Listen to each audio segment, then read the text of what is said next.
또 그 모든 백성에게 할례 행하기를 마치매 백성이 진중 각 처소에 머물며 낫기를 기다릴 때에 여호와께서 여호수아에게 이르시되 내가 오늘 애굽의 수치를 너희에서 떠나가게 하였다 하셨으므로 그곳 이름을 오늘까지 길갈이라 하느니라.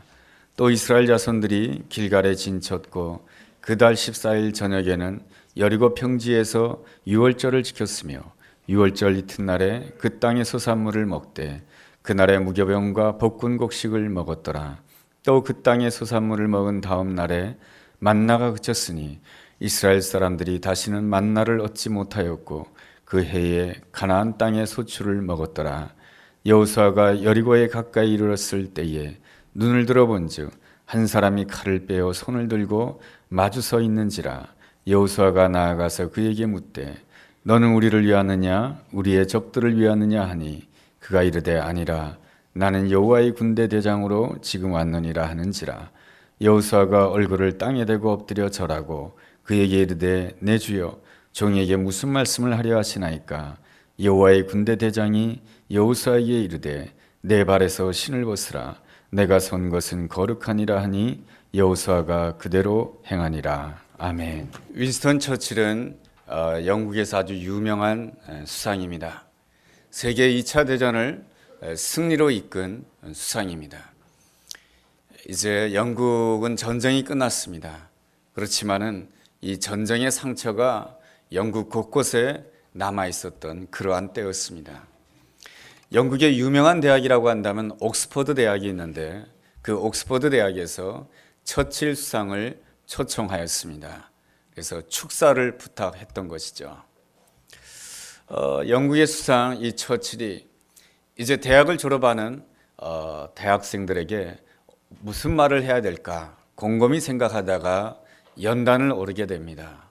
그래서 연단에 올라서 제일 먼저 한 말은 이러한 말이었습니다. 작은 목소리로 또박또박하게 여러분 포기하지 마십시오. 그러자 장내가 조용합니다. 또다시 처칠은 조금 더 힘을 주어서 말합니다. 여러분 포기하지 마십시오. 그럴 때에 학생들의 마음이 뜨거워집니다. 처칠은 다시 한번 더 큰 목소리로 여러분 포기하지 마십시오. 그러자 학생들이 뜨거운 눈물을 흘리며 그 자리에서 일어나서 박수를 칩니다.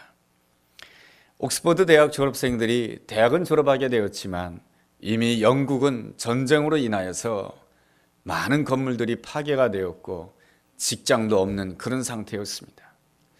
이제 대학을 졸업하고 무엇을 해야 되나, 어디로 가야 되나, 어떻게 해야 될까, 모든 것이 막막했을 때에 그 처칠 영국 수상은 옥스퍼드 대학을 졸업하는 모든 학생들에게 한마디를 해주었는데 그것은 바로 여러분 포기하지 마십시오 라는 그러한 말이었습니다.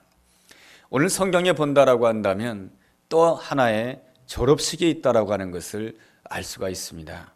그 대학은 4년제 대학이 아닙니다. 이 대학은 40년제 대학입니다. 40년제 광야 대학입니다. 이스라엘 백성들은 광야에서 40년을 보내었던 것이죠. 이제 광야에서 40년을 보내고 난 다음에 요단강을 건너서 이제 하나님께서 정복하라고 하는 가나안 땅에 이르게 되었습니다. 이제 광야대학을 졸업하는 그 학생들에게 이제 하나님께서는 연단에 서서 이제 말씀을 전해야 될 때인 것입니다. 하나님께서 광야 40년을 보내었던 이 이스라엘 백성들에게 무슨 말을 전해야 될까 곰곰이 생각하시다가 하나님께서 이렇게 말씀해 주십니다. 여러분 포기하십시오. 이스라엘 백성들이 웅성웅성 되었습니다. 이제 가나안 땅의 첫 가문인 여리고성에 있는 군사들과 전투를 해야 되는데 포기하라니 이게 무슨 말이야? 웅성웅성 됐습니다. 하나님께서는 웅성웅성 되는 그 이스라엘 백성들을 향해서 다시 한번 외치십니다. 여러분 포기하십시오. 사람들은 더욱더 웅성되기 시작합니다. 하나님이 지금 무슨 말씀을 하시는 것인가? 그렇지만 하나님께서는 세 번째 똑같이 말씀해 주십니다. 여러분이 정말로 이 가나안 땅에서 승리하기를 원하십니까? 그렇다라고 한다면 여러분은 지금 이 자리에서 포기하셔야 됩니다 라고 이렇게 말씀을 주셨습니다. 그렇다라고 한다면 하나님께서는 지금 이스라엘 백성들에게 무엇을 포기하라고 하시는 것입니까? 첫째로 자신의 힘을 포기하라라고 하는 것입니다. 그 말씀이 오늘 우리가 읽은 여호수아서 5장 2절에 나와 있는 말씀입니다. 여호수아서 5장 2절을 제가 한번 읽어보겠습니다. 그때에 여호와께서 여호수아에게 이르시되 너는 부싯돌로 칼을 만들어 이스라엘 자손들에게 다시 할례를 행하라 라고 말씀해 주십니다. 이스라엘 백성들은 광야를 지나는 동안에 모든 것이 힘들고 바쁘고 그리고 열악한 환경 속에서 할례를 행하지 못하였습니다. 그런데 이제 광야 40년을 졸업한 다음에 이스라엘 백성들이 가나안 땅을 들어가기 이전에 하나님께서는 이스라엘 백성들을 향해서 할례를 행하라고 하는 것입니다. 할례라고 하는 것은 남성들에게 행하는 외과 수술입니다. 이 외과 수술을 하게 되면 남성들은 일주일 동안 꼼짝을 못하게 됩니다. 일주일 동안 남자들이 꼼짝을 못하게 된다고 한다면 여리고성에 있는 군사들이 뛰쳐나와서 공격을 하게 되면 속수무책으로 당할 수밖에 없는 그러한 입장이었던 것입니다. 그럼에도 불구하고 하나님께서는 이스라엘 백성들을 향해서 할례를 행하라, 포기해라 라고 이렇게 말씀해 주시는 것입니다. 한 사람이 물에 빠졌습니다. 그 사람은 수영을 할 줄 모르는 사람이었습니다. 그러니 강물 속에서 막 허우적대고 있었던 것이었습니다. 다행히도 구조대원이 빨리 도착하였습니다. 그런데 구조대원이 빨리 물에 들어가지 않는 것이었습니다. 강가에 있던 주변 사람들이 외칩니다. 저 사람 저러다가 죽겠어. 빨리 들어가서 구해야지. 지금 뭐 하고 있는 거야? 하면서 소리를 칩니다. 그럼에도 불구하고 구조대원은 물속에 들어가지 않습니다. 언제까지 기다리는 것입니까? 물속에서 허우적대는 사람이 힘이 빠질 때까지 기다리는 것입니다. 아직까지 힘이 남아있는 상태에서 허우적거리는 사람을 구하겠다고 구조대원이 물속에 들어간다고 한다면 그 사람을 건질 수 없을 뿐만 아니라 그 사람을 구하러 들어간 구조대원까지 죽을 수가 있는 것입니다. 우리 인생에도 그러한 순간이 있습니다. 위기 가운데 빠지게 되면 너무 힘들어서 하나님 앞에 간구하게 됩니다. 하나님 도와주세요. 하나님 저를 구해주세요 라고 하지만은 하나님께서 우리를 향해서 빨리 구해주지 않는 것 같습니다. 왜냐하면 아직도 내 힘이 남아있다고 생각하고 내 실력이 남아있다고 생각하고 아직 내 물질이 남아있다고 생각하기 때문에 그러한 것입니다. 그래서 하나님은 기다리고 계시는 것이죠. 내 힘이 다 빠질 때까지 말이죠. 내가 의지했던 그 모든 것들을 다 놓을 때까지 하나님은 기다리시는 것입니다. 그럴 때만이 그 사람에게 진정한 믿음이 생기는 것이고 하나님을 온전히 의지함으로 인하여서 구원함을 받는 아름다운 은혜를 누릴 수 있기 때문에 그러한 것입니다. 우리는 여기서 한 가지 기억해야 될 것이 있습니다. 이스라엘 백성들에게 여리고성을 정복하는 것이 전부였다라고 한다면 이스라엘 백성들이 가지고 있는 힘과 이스라엘 백성들이 가지고 있는 물질과 이스라엘 백성들이 가지고 있는 능력 가지고 여리고성을 정복하게 하셨을 것입니다. 그렇지만은 이스라엘 백성들에게는 여리고성 정복이 전부가 아니었던 것입니다. 하나님께서 이스라엘 백성들에게 향하신 그 아름다운 계획이라고 하는 것은 이스라엘 백성들이 가나안 땅을 온전히 정복할 뿐만 아니라 그 가나안 땅을 통해서 온 세상을 향하여서 축복의 통로가 되기를 하나님은 원하셨던 것입니다. 그래서 하나님께서 이스라엘 백성들에게 기대하셨던 것은 가나안 땅의 그 여리고성을 얻는 것이 전부가 아니고 하나님 보시기에 이스라엘 백성들이 가장 얻어야 했던 것이 무엇이냐면 하나님을 얻는 것이었습니다. 하나님을 얻게 되었을 때 가나안 땅을 얻게 되는 것이고 하나님을 얻게 되었을 때 온 세상을 향하여 축복의 통로가 될 수가 있게 되는 것입니다. 예수님께서 우리를 위하여 십자가 지시고 우리를 위하여 부활하셨습니다. 그리고 예수님께서는 하늘로 승천하셨습니다. 남아있는 제자들은 너무너무 두려웠습니다. 왜냐하면 제자들은 분명히 보았습니다. 예수님께서 잡혀가시고 예수님께서 매맞으시고 예수님께서 그 험한 십자가에 못 박히시는 장면을 생생하게 기억하고 있었던 것입니다. 그래서 제자들은 너무너무 두려웠습니다. 그래서 예루살렘 시내로 나가서 내가 예수 믿는 사람입니다, 내가 예수님을 따랐던 사람입니다 라고 담대하게 외칠 수가 없었던 것입니다. 그들은 숨어 있을 수밖에 없었습니다. 그렇지만 하나님께서는 그 시간을 통해서 그 제자들에게 말씀해 주십니다. 오직 성령을 구하라고 말이죠. 하나님께서 약속하신 바 보혜사 성령을 구하라고 말씀해 주십니다. 그래서 그들은 마가다라 방에서 전심으로 구하게 됩니다. 성령을 구하는 자가 되고 하나님을 구하는 자가 됩니다. 그랬을 때 그들은 열흘 만에 하나님을 얻는 자가 되었습니다. 하나님을 얻게 되었을 때 예루살렘이라고 하는 형편은 똑같은 형편인데 그들은 놀랍게도 담대하게 세상으로 나아가서 내가 예수 믿는 사람입니다, 예수의 이름으로 일어나십시오, 예수의 이름으로 승리하십시오 하면서 복음을 증거했던 것입니다. 그로 인하여서 수많은 사람들이 하나님 앞으로 돌아오게 되고 초대교회가 세워지는 아름다운 역사가 일어났습니다. 하나님께서는 어려움 가운데 있는 우리를 향하여서 포기하라고 하십니다. 너의 힘을 내려놓으라고 하시는 것입니다. 그것은 바로 가장 중요한 하나님을 얻으라고 하는 하나님의 중요한 메시지가 있는 것입니다. 왜 하나님께서 나의 힘을 내려놓으라고 하는 것입니까? 그래야만이 하나님을 얻을 수 있기 때문에 그런 것이죠.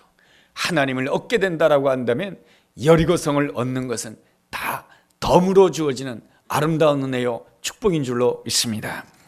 둘째로 하나님께서 포기하라고 하는 것은 나의 이력서입니다.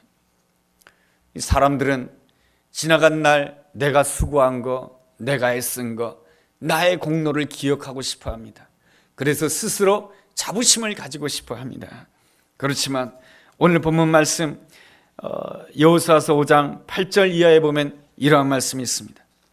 또 그 모든 백성에게 할례 행하기를 마치매 백성이 진중 각 처소에 머물며 낫기를 기다릴 때에 여호와께서 여호수아에게 이르시되 내가 오늘 애굽의 수치를 너희에게 떠나가게 하였다 하셨으므로 그곳 이름을 오늘까지 길갈이라 하느니라. 하나님께서는 이스라엘 백성들에게 요단강을 건넌 다음에 할례를 행하게 하셨습니다. 그리고 할례를 행하게 하신 그 땅의 이름을 길갈이라고 정하셨습니다. 길갈이라고 하는 뜻은 굴러갔다라고 하는 뜻입니다. 떠나갔다라고 하는 뜻입니다. 무엇이 떠나갔다라고 말씀해 주고 있습니까? 애굽의 수치가 떠나갔다라고 말씀해 주고 있습니다. 여러분, 이스라엘 백성들이 보기에 애굽의 수치가 애굽의 수치였겠습니까? 물론 이스라엘 백성들은 애굽 땅에서 애굽의 시민들만큼 특혜를 누리지 못하였습니다. 그렇지만 그들은 애굽에서 살고 있었다라고 하는 것에 대해서 나름대로 자부심을 가졌을 것입니다. 왜냐고요? 당시 애굽이라고 하는 나라는 그 시대 속에서 가장 부강한 나라였고 가장 잘 사는 나라였고 가장 문화적으로 발전했던 그러한 나라였던 것입니다. 그러니 이스라엘 백성들은 애굽 땅에서 살면서 늘 바라고 소원하는 것이 있었습니다. 무엇이냐면 내가 언제 애굽 사람들처럼 살아갈 수 있을까? 내가 어떻게 해야 애굽 사람들에게 인정받을 수가 있을까? 내가 어떻게 해야 애굽의 시민권을 따서 애굽 사람들이 누리는 모든 혜택들을 내가 누릴 수 있을까? 늘 그것이 바람이었던 것입니다. 하나님이 보시기에 그러한 생각을 가진 그러한 이스라엘 백성들의 삶을 보면서 이것은 바로 애굽으로 인한 수치다라고 말씀해 주고 있는 것입니다. 하나님께서는 이 땅의 수많은 백성들 가운데 이스라엘을 선택하였습니다. 너는 내 것이다라고 선택하였습니다. 너는 하나님의 것이다라고 선택하였습니다. 너는 하나님의 딸이며 너는 하나님의 아들이라고 선택해 주셨습니다. 그렇다라고 한다면 이스라엘 백성들이 어디에 뿌리를 내리고 살아야 되는 것입니까? 하나님께 뿌리를 내리고 살아야 되는 것 아니겠습니까? 내가 하나님의 백성이라고 하는 그 자부심 속에서 가장 자랑스러워해야 되는 것 아니겠습니까? 그러나 이스라엘 백성들은 애굽 땅에서 살면서 하나님께 뿌리를 내리지 못하였습니다. 애굽에 뿌리를 내리기를 원했던 것입니다. 애굽 사람다운 사람이 되기를 원했고 애굽의 시민이 되기를 간절히 바랬던 것입니다. 이러한 모습에 대해서 하나님께서는 뭐라고 말씀해 주고 있는 것입니까? 이것은 바로 너희들의 수치다라고 하는 것입니다. 어떻게 하나님과 하나님의 나라와 애굽을 그렇게 비교할 수 있느냐라고 하는 것입니다. 애굽을 더 자랑스럽게 생각하는 것은 너의 수치다라고 하는 것입니다. 우리가 이 세상을 살아가고 있지만 우리가 누구입니까? 하나님의 아들 아닙니까? 하나님의 딸 아닙니까? 그런데 우리는 너무나도 자주 눈에 보이는 것에 뿌리를 두고 살아가고 있습니다. 세상에 뿌리를 두며 살아가고 있습니다. 내가 물질이 어느 정도 있으면 나를 한없이 자랑스럽게 생각합니다. 그렇지만 나보다 물질이 많은 사람이 더 많다라고 하는 것을 알아야 됩니다. 내가 힘이 있으면은 내가 힘이 있다라고 하는 것을 자랑스럽게 생각하지만은 나보다 힘이 센 사람이 이 세상에 얼마나 많이 있는지 모릅니다. 나는 공부를 많이 했다고 생각하지만은 나보다 공부를 많이 한 사람들이 이 세상에 얼마나 많은지 모릅니다. 이러한 세상에 뿌리를 둔다라고 한다면 우리는 반드시 내가 자랑하는 그 힘 때문에 수치를 당할 것이며, 내가 자랑하는 지식 때문에 수치를 당할 것이며, 내가 자랑하는 그 능력과 그 실력 때문에 이 세상에서 부끄러움을 당하는 시간을 가질 수밖에 없다라고 하는 것입니다. 그래서 하나님께서는 그 이스라엘 백성들에게 광야 40년의 세월을 졸업했던 그 이스라엘 백성들에게 말씀해 주시고 계시는 것이죠. 너희는 할례를 행하라. 할례를 행함으로 인하여서 너희들의 모든 삶 가운데서 애굽의 수치가 물러가게 될 것이다. 너희들이 가난하든지 부하든지 지식이 있든지 지식이 없든지, 그리고 실력이 있든지 실력이 없든지 간에 상관없이 그 모든 것으로부터 너희는 자유한 자가 될 것이며, 그 모든 것으로부터 자유한 자가 되어 하나님을 기쁘시게 하는 자가 될 것이다. 이것이 바로 무슨 뜻인가 하니, 너희들의 삶 가운데서 애굽의 수치가 물러갔다라고 하는 길갈이라고 하는 뜻인 것입니다. 우리 인생에 길갈이라고 하는 땅이 있어야 되는 줄로 믿습니다. 길갈이라고 하는 그 믿음의 위치가 있게 되었을 때에 우리 삶에 있는 모든 세상의 수치가 예수의 이름으로 다 떠나가게 될 줄로 믿습니다. 그러기 위해서는 온전히 우리의 믿음의 삶이 세상에 뿌리를 두는 것이 아니고, 물질에 뿌리를 두는 것이 아니고, 학문에 뿌리를 두는 것이 아니고, 오직 하나님께 뿌리를 둬야 될 줄로 믿습니다. 하나님께 뿌리를 두는 자, 하나님을 얻기 위해서 일생을 걸었던 한 사람이 있습니다. 그 사람은 사도 바울이라고 하는 사람입니다. 사도 바울은 빌립보서 3장 7절에 이러한 말씀을 합니다. 무엇이든지 내게 유익하던 것을 내가 그리스도를 위하여 다 해로 여겼다라고 하는 것입니다. 그리스도를 아는 지식이 가장 고상하기 때문에 내가 그를 위하여 모든 것을 잃어버리고 모든 것을 내가 배설물로 여겼다라고 말씀하고 있습니다. 사도 바울이 배설물로 여긴 것이 무엇입니까?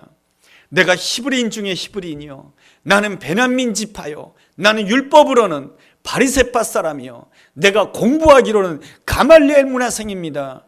여러분, 이스라엘 백성들이 보기에 사도 바울이 배설물이라고 말했던 그 모든 것들, 이스라엘 백성들이 가지고 싶은 것이었습니다. 나도 바리새인이 되고 싶다. 나도 가말리엘 문화생이라고 하는 좋은 대학, 명문대학을 나온 사람, 내가 좋은 대학을 나왔다라고 한다면 오늘날 내가 이렇게 살지 않을 것이다.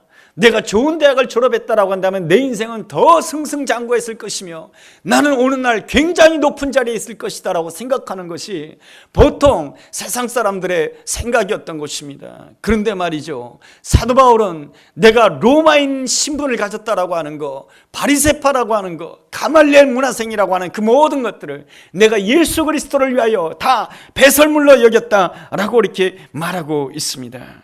그러기에 그는 무엇을 얻는 자가 되었습니까? 예수님을 얻는 자가 된 것입니다. 예수님을 얻게 되었을 때 그는 온 세상을 얻는 자가 되었던 것이죠. 그를 통해서 온 세상에 복음이 전파되는 위대한 역사가 일어나게 된 줄로 믿습니다. 나의 수고, 나의 업적, 나의 자랑을 앞세운다라고 하는 것은 하나님이 기뻐하지 않습니다. 나의 수고를 앞세우고 나의 업적을 앞세우게 되면 반드시 내 안에 들어오는 악한 영이 있습니다. 그게 바로 판단의 영인 것입니다. 판단의 영이 들어오게 되면 나도 모르게 자꾸 누군가와 비교를 하게 됩니다. 판단의 영이 들어오게 되면 자꾸만 미워하게 되고 분노하게 됩니다. 판단의 영이 들어오게 되면 하나님과 자꾸만 멀어지게 됩니다. 판단의 영이 들어오게 되면 나중에는 하나님까지 판단하는 사람이 됩니다. 하나님께서는 아브라함에게 말씀해 주십니다. 너의 아들을 바쳐라. 여러분, 아브라함의 입장에서 어떻게 그 100세에 난 아들을 하나님께 바칠 수가 있겠습니까? 아브라함의 입장에서는 충분히 하나님을 향해서 판단할 수가 있습니다. 하나님, 내 아들을 바치라고요? 이거는 하나님이 아닙니다. 이거는 하나님의 뜻이 아닙니다. 하나님의 계획이 아닙니다. 이런 하나님 내가 안 믿어요. 이럴 수 있었을 것입니다. 그러나 그는 판단하지 아니하였습니다.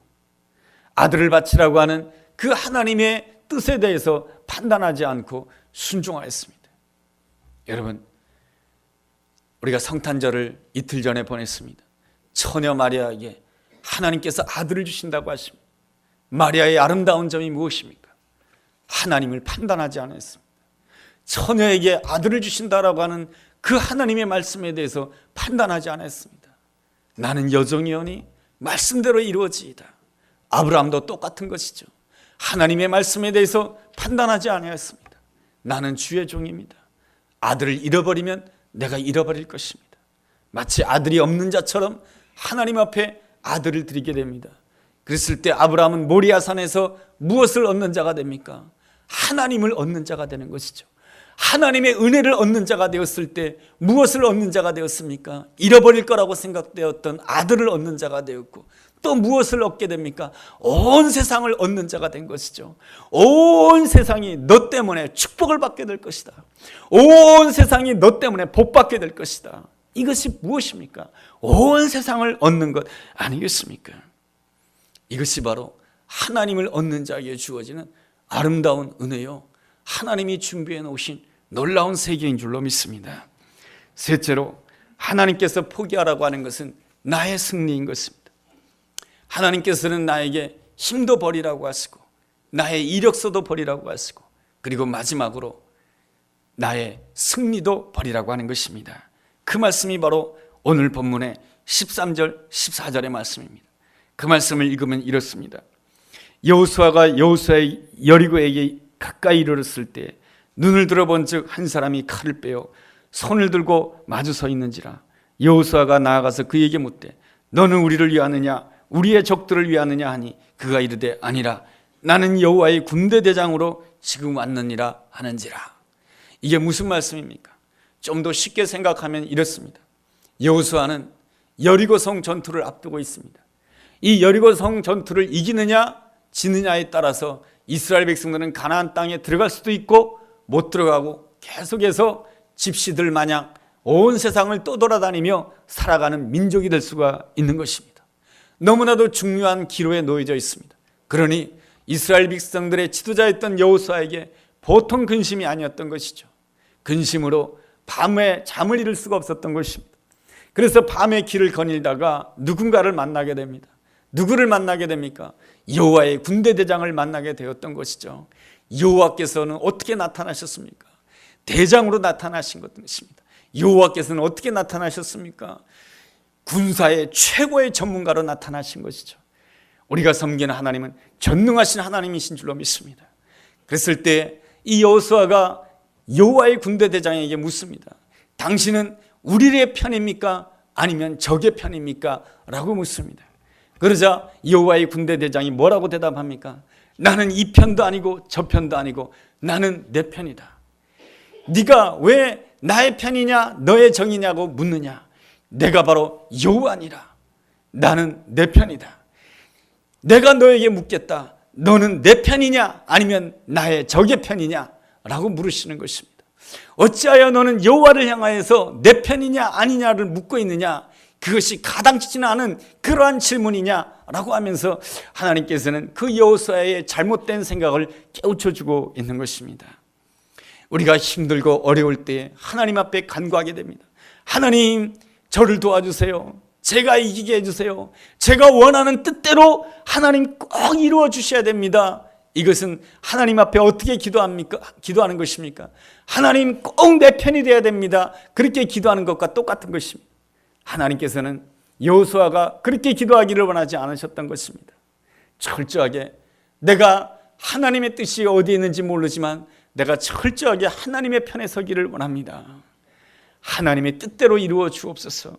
이것을 하나님께서 원하셨던 것입니다.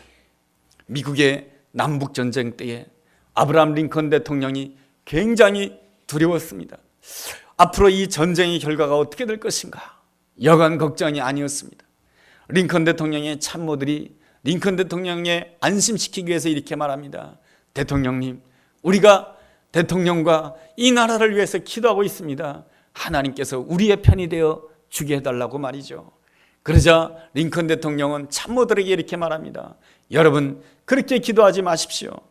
하나님이 우리 편이 되게 해달라고 기도하지 마시고 우리가 철저하게 하나님의 편이 되도록 위해서 기도하시기 바랍니다. 하나님이 원하시는 것이 무엇인지 순종하는 우리가 되게 해달라고, 하나님의 계획이 무엇인지 하나님의 뜻이 이 땅에 이루어지게 해달라고 그렇게 기도하는 우리가 되어야 됩니다 라고 참모들에게 이야기했다라고 하는 것이죠.